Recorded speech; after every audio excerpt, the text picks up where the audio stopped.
यार बाबा इकडं अलीकडच माझी खुर्ची होती, नाव चिटकिलं होतं. एक जण आला म्हणला, भाई माफ करा तुमचं नावच कोणतरी काढून टाका.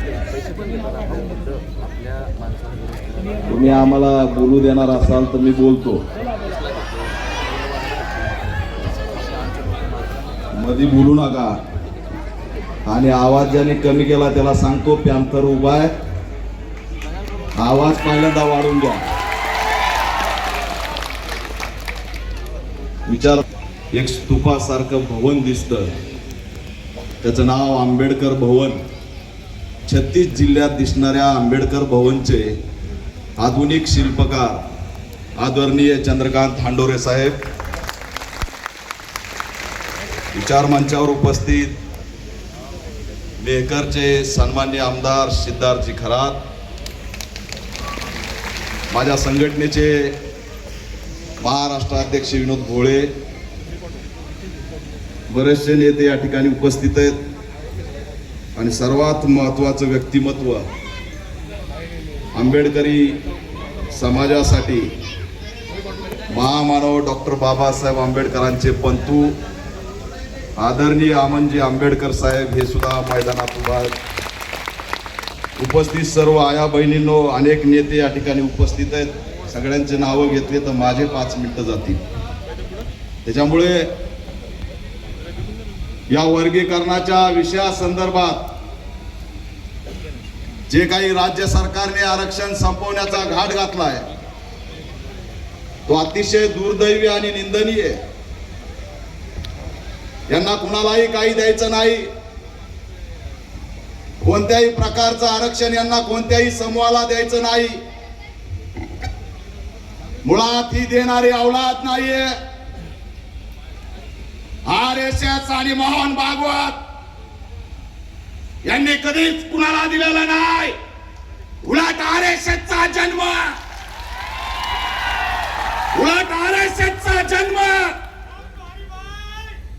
आरक्षण संपवण्यासाठी झालेला आहे, संविधान संपवण्यासाठी झालेला आहे. आणि म्हणून मोहन भागवतला तुम्ही 2 मिनिट थांबव, फोनवर बोल नका. ए माझा इकडे गे रे, इकडे लोक बसले बोलल्यावर काय प्रॉब्लेम आहे? माझा नाही ना. मला वाटलं मोहन भागवत उंदराच्या मिशाचा इकडे बी आलं काय. त्याच्यामुळे एक लक्षात ठेवा, कोणी मायचा लाल अडंगवेस जर दंगलीचा षडयंत्र केला तर तुझ्या अवकात तुला दाखवल्याशिवाय राहणार नाही. ऐशाला मुलाने बघतोय, मुळावर घाव घालणार. जाती भांडण लावता. 4 जणांनी ह्याला बोलायचं, 4 जणांनी त्याला बोलायचं, जातीवर महापुरुषावर बोलायचं. अरे आंबेडकरी समाज आहे, ऐरा समाज नाही. देशाला आजच्या स्थितीत दिल्लीतून जय भीमचा नारा दे हादरून टाकणारा समाज लक्षात ठेवा. नाटक चालणार नाही. कोण भागवत याला त्याला आम्ही धरणार नाही चिरकुटाला. एक वेळ मला सांगतोय, विचार मंचावर बाबासाहेबांचा रक्त बसलाय. एकदा आदेश द्या, रेशीम बाग उकडून फेकल्याशिवाय राहणार नाही. पैशाला बोल मागत नाही. नाटक चालणार नाही. अरे आमच्याकडे गमावण्यासारखं काही नाहीये. आमची औलाद बाबासाहेबांच्या विचारावरती जगणारी औलाद आहे. आमच्याकडे काय गमावण्यासारखं? हांडोरे साहेब आज जर आजपर्यंत सामाजिक न्याय मंत्री राहिले असते तर तुम्हाला सगळ्याला जमीन दिली असती, तुम्ही भूमिहीन राहिले नसते. लढणारे माणसं यांना चालत नाहीत. किती भूमीने जर हातवर करा. बघा चित्र साहेब, चित्र बघा, व्हिडिओवाले टिपा. अरे या आमच्या समाजाला जमीन नाहीये. दादासाहेब सबलीकरण योजना 2.5 लाख लोक गायरान जमिनीपासून वंचित आहेत. 5 लाख महावतन जमीन आम्हाला मिळालेली नाही. आणि आज या महाराष्ट्रात जिथं अन्याय होतो तिथं मी धावून जातो. या इथं समोर माझी आई बसलेली, उषाताई त्यांना उभा राहून मध्ये या म्हणतोय. अरे 2 हात मोडलेत त्या माऊलीचे. धावून मी हॉस्पिटलला गेलो, तिकडे बघा ही अवस्था आहे. कुठं आहे कलेक्टर, कुठं आहे एसपी, अरे कुठं आहे गृहमंत्री? अवघड जाग्या गुप्त अंगावरती लाता घातल्या या आमच्या भगिनीच्या. तिच्या अवघड जाग्यावरती एवढ्या गंभीर जखमा आहेत. ही उषाताई सुद्धा बौद्ध समाजाची. आणि माळशिरसला गेलो, तिथं एका उषाताईच्या डोक्यात बंदुकीची गोळी घातली, ती मातंग समाजाची. अरे दोन्ही काढल्या उषाताई. अनुसूचित जाती जमातीचं अस्तित्व धोक्यात आणलंय. अरे आमचा प्रश्न काय आणि तुम्ही आमच्या पुढे वाढून काय ठेवलंय? मोहन भागवत वाटतं का आरक्षण देईल म्हणून? मोहन भागवत वाटतं का आरक्षण देईल? मी तुम्हाला विचारतोय, जोरात सांगा. फडणवीस वाटतं का आरक्षण देईल? आणि कुणाच्या बापाचं घेऊन खात नाही. मला कळत नाही एकनाथ शिंदेला वाचा येतं का नाही. बदर समितीचा अहवाल घेतलाय. सुनेत्राताई पवार यांनी बदर समितीचा अहवाल घेतलाय. यांना वाचता येतं का नाही?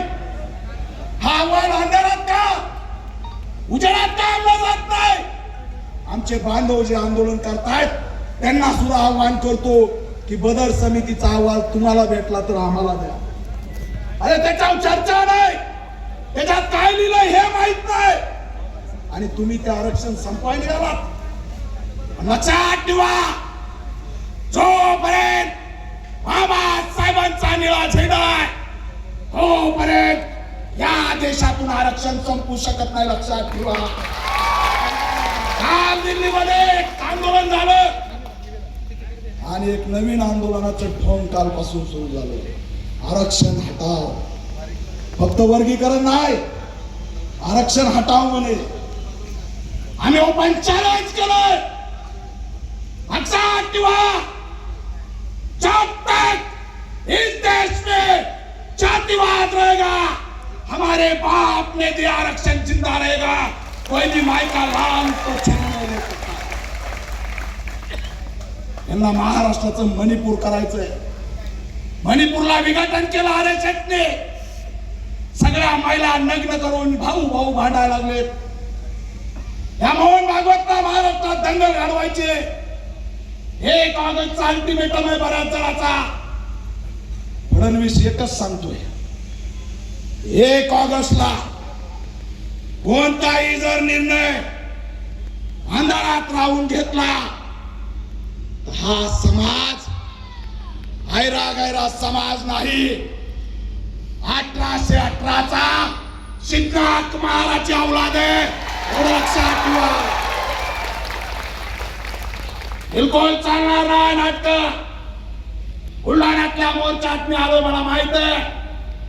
बुलढाणा हे क्रांतीचं ठिकाण आहे. महाराष्ट्रात पहिलं गाणं जे आहे वर्गीकरणावर बनलं ते बुलढाण्यात, एवढं लक्षात ठेवा. अशी तशी चळवळ नाही. आणि म्हणून बांधवांनो, या उषाताई सारख्या अनेक खाते काढलेले.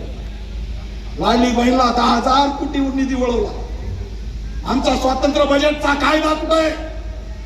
अनेक प्रश्नावरती आमचा संघर्ष चालू आहे. पण आम्हाला विघटित करून टाकण्याचा डाव या ठिकाणी रचलेला आहे. म्हणून जाता जाता अनेक जणांना बोलायचंय, बऱ्याच जणांना बाहेर सुद्धा जायचंय. एकच सांगतोय, तुम्ही लढायला तयार आहेत का? जोरात बोला. म्हणून तुमच्या साक्षीने आरएसएसच्या मोहन भागवतला इशारा देतोय, जय भीम वाल्याच्या नादी लागायचं नाही. एक लक्षात ठेव, मोहन भागवत तुझा बाप डॉक्टर बाबासाहेब आंबेडकर आहे. कायम लक्षात ठेवा. म्हणून या लढ्यात ताकदीने या जातीच्या विरोधात बोलू नका. पुरुषाच्या विरोधात बोलू नका. त्यांना दंगल घडवायचे, आपल्याला दंगल घडवायची नाही.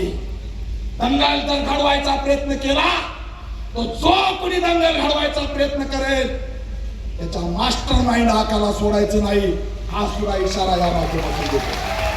आणि म्हणून भावांनो, जाग्यावरच बसून ताकदीने हात वर करा आणि जोरात घोषणा द्या, जय भीम.